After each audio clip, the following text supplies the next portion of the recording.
Everyone, this is Rajnandini और आज हम जानेंगे जीएनएम नर्सिंग कोर्स के बारे में। इसके विषय में पूरी जानकारी और मैं ये भी बताऊंगी अंत में कि जो मैंने जब नर्सिंग में एडमिशन लिया तो मेरे क्या एक्सपीरियंस रहे और मैंने कौन सी गलतियाँ करी। तो इस वीडियो को अंत तक ज़रूर देखें। तो स्टार्ट करते हैं हम पहले क्वेश्चन से। तो पहला क्वेश्चन है, जीएनएम क्या है? तो जीएनएम, जिसका फुल फॉर्म है जनरल नर्सिंग एंड मिडवाइफरी, ये एक डिप्लोमा कोर्स है। और दूसरा क्वेश्चन है कि जीएनएम कितने साल का कोर्स है? तो जीएनएम 3.5 साल का कोर्स है, पर बहुत कॉलेजेस में इसे सिर्फ 3 साल में ही कवर करा जाता है। नेक्स्ट क्वेश्चन, जीएनएम कौन कर सकते हैं?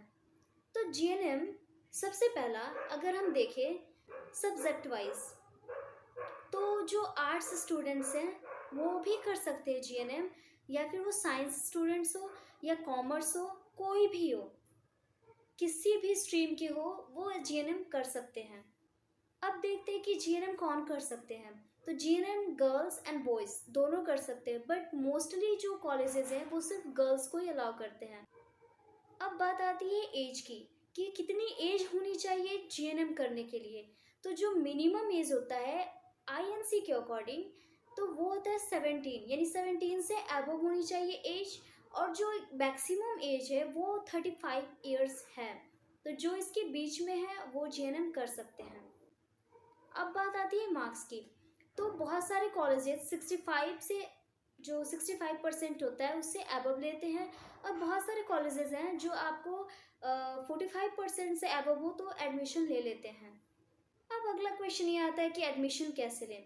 तो एडमिशन लेने के लिए आप सबसे पहले कॉलेजेस देख सकते हैं जो आपके एरिया में बेस्ट कॉलेज हो नर्सिंग के लिए।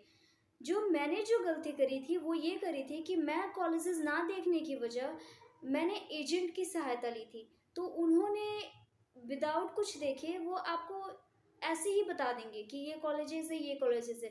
तो सबसे बढ़िया जो राय रहेगा कि आप खुद कॉलेज में जाएं, वहाँ पे पता करें कि नर्सिंग का कोर्स है वो कैसे होता है, वहाँ की फ़ीस स्ट्रक्चर क्या है, और वहाँ पे जो ये ऑथराइज्ड है कि नहीं है, कैसे है, या गवर्नमेंट है, प्राइवेट है।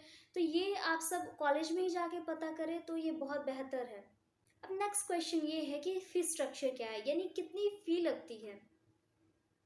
तो जीएनएम डिपेंड करता है कि आप किस कॉलेज से कर रहे हैं, या फिर वो प्राइवेट है, गवर्नमेंट है।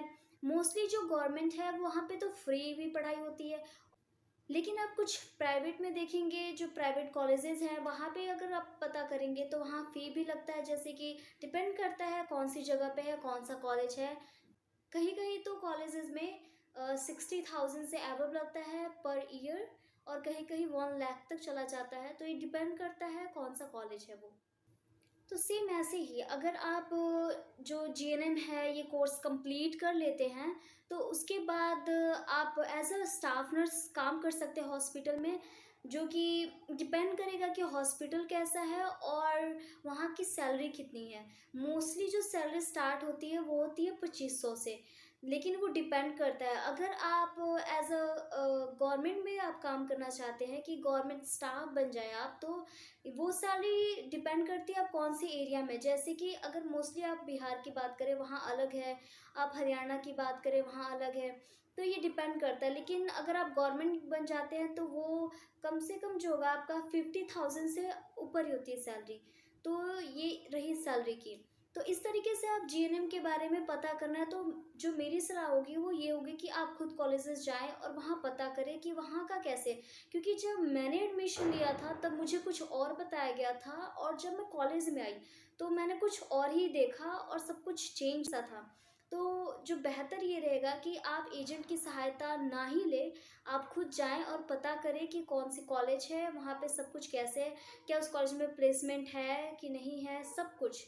तो ओवरऑल ये सब रहा इसके बारे में। तो अगर आपको वीडियो पसंद आई हो तो आप वीडियो को लाइक करें और चैनल को सब्सक्राइब करें, और दूसरों तक शेयर भी करें जो जानना चाहते हैं जीएनएम नर्सिंग के बारे में। अगर आपका कोई भी सवाल रहता है तो आप कमेंट ज़रूर करें। So thank you.